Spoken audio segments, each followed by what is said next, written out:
تفہیم القرآن سید ابوالعلا مودودی سورہ الحجرات آیات 11 تا 13 حصہ دوم۔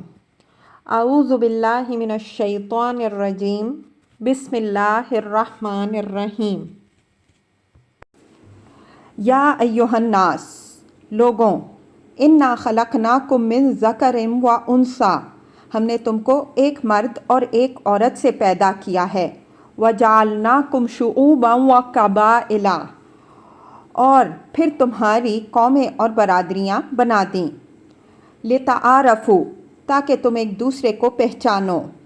اِنَّ أَكْرَمَكُمْ عِندَ اللَّهِ أَتْقَاكُمْ، در حقیقت اللہ کے نزدیک تم میں سب سے زیادہ عزت والا وہ ہے جو تمہارے اندر سب سے زیادہ پرہیزگار ہے۔ تفسیر۔ پچھلی آیات میں اہل ایمان کو خطاب کر کے وہ ہدایات دی گئی تھیں جو مسلم معاشرے کو خرابیوں سے محفوظ رکھنے کے لیے ضروری ہیں۔ اب اس آیت میں پوری نوع انسانی کو خطاب کر کے اس عظیم گمراہی کی اصلاح کی گئی ہے جو دنیا میں ہمیشہ عالمگیر فساد کی موجب بنی رہی ہے، یعنی نسل، رنگ، زبان، وطن اور قومیت کا تعصب۔ قدیم ترین زمانے سے آج تک ہر دور میں انسان بالعموم انسانیت کو نظر انداز کر کے اپنے گرد کچھ چھوٹے چھوٹے دائرے کھینچتا رہا ہے جن کے اندر پیدا ہونے والوں کو اس نے اپنا اور باہر پیدا ہونے والوں کو غیر قرار دیا ہے۔ یہ دائرے کسی عقلی اور اخلاقی بنیاد پر نہیں بلکہ اتفاقی پیدائش کی بنیاد پر کھینچے گئے ہیں۔ کہیں ان کی بنا ایک خاندان، قبیلے یا نسل میں پیدا ہونا ہے اور کہیں ایک جغرافیائی خطے میں یا ایک خاص رنگ والی یا ایک خاص زبان بولنے والی قوم میں پیدا ہو جانا۔ پھر ان بنیادوں پر اپنے اور غیر کی جو تمیز قائم کی گئی ہے وہ صرف اس حد تک محدود نہیں رہی ہے کہ جنہیں اس لحاظ سے اپنا قرار دیا گیا ہو کہ ان کے ساتھ غیروں کی بنسبت زیادہ محبت اور زیادہ تعاون ہو، بلکہ اس تمیز نے نفرت، عداوت، تحقیر و تذلیل اور ظلم و ستم کی بدترین شکلیں اختیار کی ہیں۔ اس کے لیے فلسفے گھڑے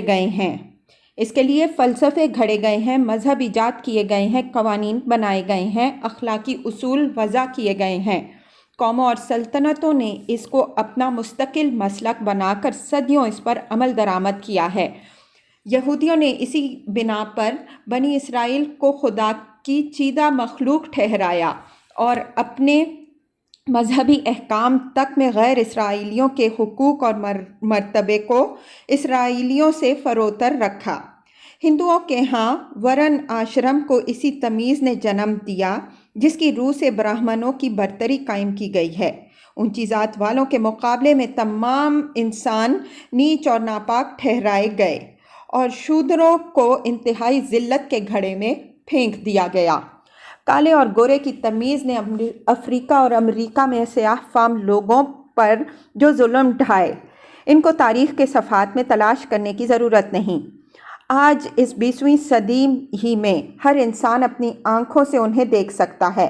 یورپ کے لوگوں نے بر اعظم امریکہ میں گھس کر ریڈ انڈین نسل کے ساتھ جو سلوک کیا اور ایشیا افریقہ کی کمزور قوموں پر اپنا تسلط قائم کر کے جو برتاؤ ان کے ساتھ کیا، اس کی تہ میں بھی یہی تصور کار فرما رہا ہے کہ اپنے وطن اور اپنی قوم کے حدود سے باہر پیدا ہونے والوں کی جان، مال اور آبرو ان پر مباح ہے اور انہیں حق پہنچتا ہے کہ انہیں لوٹیں، غلام بنائیں اور ضرورت پڑے تو صفحۂ ہستی سے مٹا دیں۔ مغربی اقوام کی قوم پرستی نے ایک قوم کو دوسری قوموں کے لیے جس طرح درندہ بنا کر رکھ دیا ہے اس کی بدترین مثالیں زمانہ قریب کی لڑائیوں میں دیکھی جا چکی ہیں اور آج دیکھی جا رہی ہیں۔ خصوصیت کے ساتھ نازی جرمنی کا فلسفہ نسلیت اور نارڈک نسل کی برتری کا تصور پچھلی جنگ عظیم میں جو کرشمے دکھا چکا ہے، انہیں نگاہ میں رکھا جائے تو آدمی بآسانی یہ اندازہ کر سکتا ہے کہ وہ کتنی عظیم اور تباہ کن گمراہی ہے جس کی اصلاح کے لیے قرآن مجید کی یہ آیت نازل ہوئی ہے۔ اس مختصر سی آیت میں اللہ تعالیٰ نے تمام انسانوں کو مخاطب کر کے 3 نہایت اہم اصولی حقیقتیں بیان فرمائی ہیں۔ ایک یہ کہ تم سب کی اصل ایک ہے، ایک ہی مرد اور ایک ہی عورت سے تمہاری پوری نوع وجود میں آئی ہے، اور آج تمہاری جتنی نسلیں بھی دنیا میں پائی جاتی ہیں وہ در حقیقت ایک ابتدائی نسل کی شاخیں ہیں جو ایک ماں اور ایک باپ سے شروع ہوئی تھیں۔ اس سلسلہ تخلیق میں کسی جگہ بھی اس تفرقے اور اونچ نیچ کے لیے کوئی بنیاد موجود نہیں ہے جس کے زعم باطل میں تم مبتلا ہو۔ ایک ہی خدا تمہارا خالق ہے۔ ایسا نہیں ہے کہ مختلف انسانوں کو مختلف خداؤں نے پیدا کیا ہو۔ ایک ہی مادہ تخلیق سے تم بنے ہو۔ ایسا بھی نہیں ہے کہ کچھ انسان کسی پاک یا بڑھیا مادے سے بنے ہوں اور کچھ دوسرے انسان کسی ناپاک یا گھٹیا مادے سے بن گئے ہوں۔ ایک ہی طریقے سے تم پیدا ہوئے ہو۔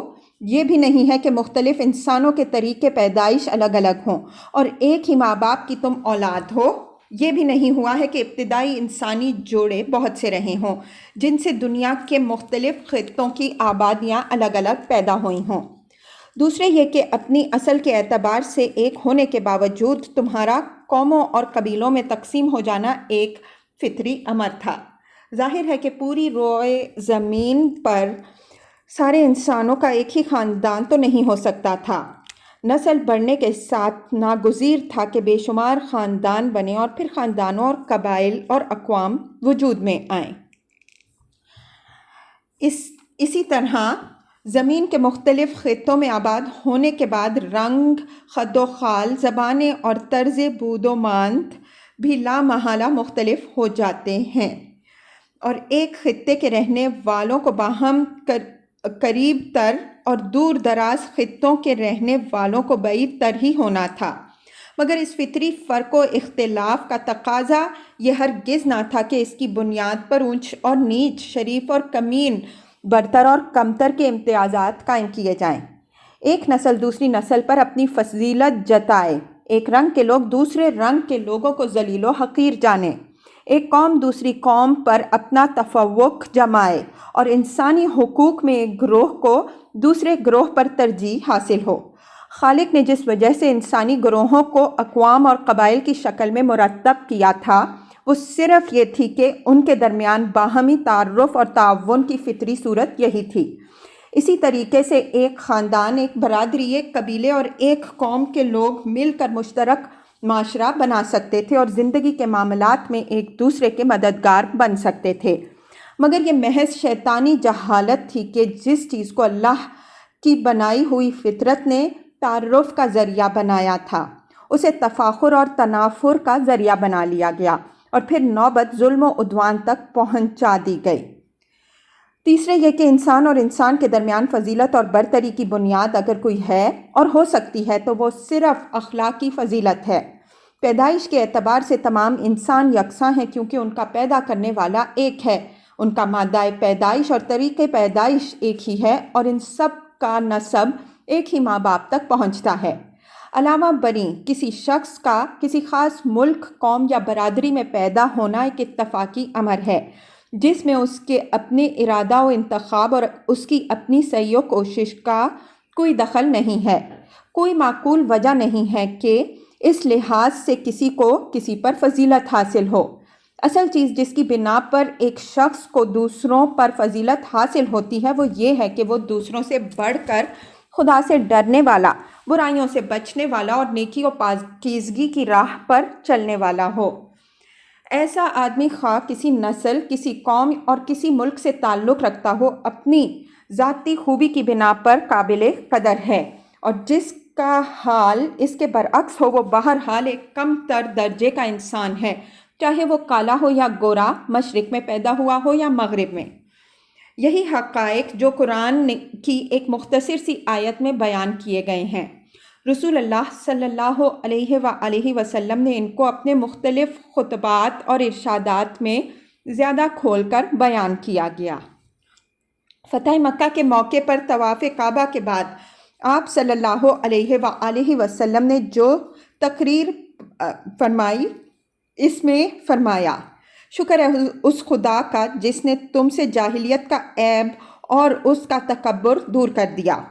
لوگوں، تمام انسان بس دو ہی حصوں میں تقسیم ہوتے ہیں، ایک نیک اور پرہیزگار جو اللہ کی نگاہ میں عزت والا ہے، دوسرا فاجر اور شقی جو اللہ کی نگاہ میں ذلیل ہے۔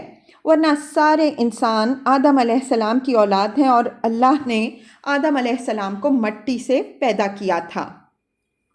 حجت الوداع کے موقع پر ایام تشریق کے وسط میں آپ صلی اللہ علیہ وآلہ وسلم نے ایک اور تقریر کی اور اس میں فرمایا، لوگوں خبردار رہو، تم سب کا خدا ایک ہے۔ کسی عرب کو کسی اجمی پر اور کسی اجمی کو کسی عرب پر اور کسی گورے کو کسی کالے پر اور کسی کالے کو کسی گورے پر کوئی فضیلت حاصل نہیں ہے مگر تقویٰ کے اعتبار سے۔ اللہ کے نزدیک تم میں سب سے زیادہ عزت والا وہ ہے جو سب سے زیادہ پرہیزگار ہو۔ بتاؤ، میں نے تمہیں بات پہنچا دی؟ لوگوں نے عرض کیا، ہاں یا رسول اللہ صلی اللہ علیہ وآلہ وسلم۔ فرمایا، اچھا تو جو موجود ہے وہ ان لوگوں تک یہ بات پہنچا دے جو موجود نہیں ہے۔ ایک حدیث میں آپ صلی اللہ علیہ وآلہ وسلم کا ارشاد ہے، تم سب آدم علیہ السلام کی اولاد ہو اور آدم علیہ السلام مٹی سے پیدا کیے گئے تھے۔ لوگ اپنے آباء و اجداد پر فخر کرنا چھوڑ دیں ورنہ وہ اللہ کی نگاہ میں ایک حقیر کیڑے سے بھی زیادہ ذلیل ہوں گے۔ ایک اور حدیث میں آپ صلی اللہ علیہ وآلہ وسلم نے فرمایا، اللہ قیامت کے روز تمہارا حسب نسب نہیں پوچھے گا۔ اللہ کے ہاں سب سے زیادہ عزت والا وہ ہے جو سب سے زیادہ پرہیزگار ہو۔ ایک اور حدیث کے الفاظ یہ ہیں، اللہ تمہاری صورتیں اور تمہارے مال نہیں دیکھتا بلکہ وہ تمہارے دلوں اور تمہارے اعمال کی طرف دیکھتا ہے۔ یہ تعلیمات صرف الفاظ کی حد تک ہی محدود نہیں رہی ہیں بلکہ اسلام نے ان کے مطابق اہل ایمان کی ایک عالمگیر برادری عملاً قائم کر کے دکھا دی ہے، جس میں رنگ، نسل، زبان، وطن اور قومیت کی کوئی تمیز نہیں، جس میں اونچ نیچ اور چھوت چھات اور تفریق و تعصب کا کوئی تصور نہیں، جس میں شریک ہونے والے تمام انسان خواہ وہ کسی نسل اور قوم اور ملک و وطن سے تعلق رکھتے ہوں بالکل مساویانہ حقوق کے ساتھ شریک ہو سکتے ہیں اور ہوئے ہیں۔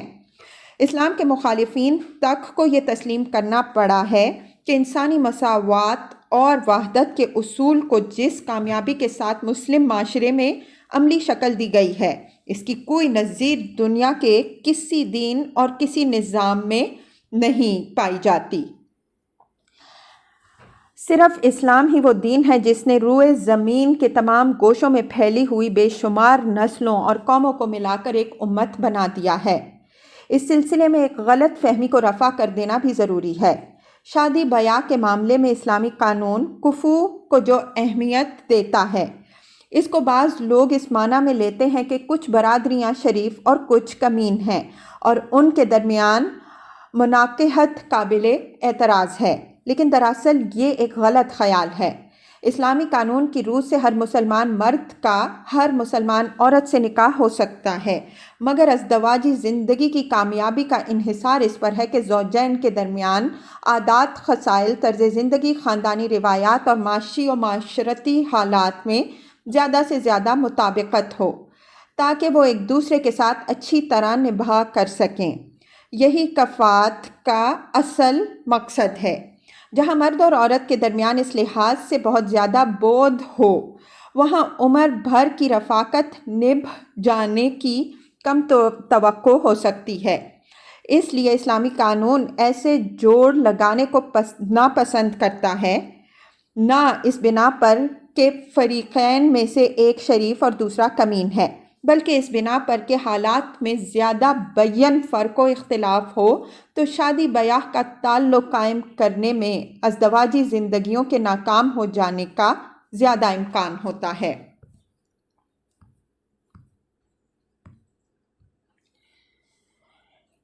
ان اللہ علیم خبیر، یقیناً اللہ سب کچھ جاننے والا اور باخبر ہے۔ تفسیر، یعنی یہ بات اللہ ہی جانتا ہے کہ کون فی الواقع ایک اعلیٰ درجے کا انسان ہے اور کون اوصاف کے لحاظ سے ادنا درجے کا ہے۔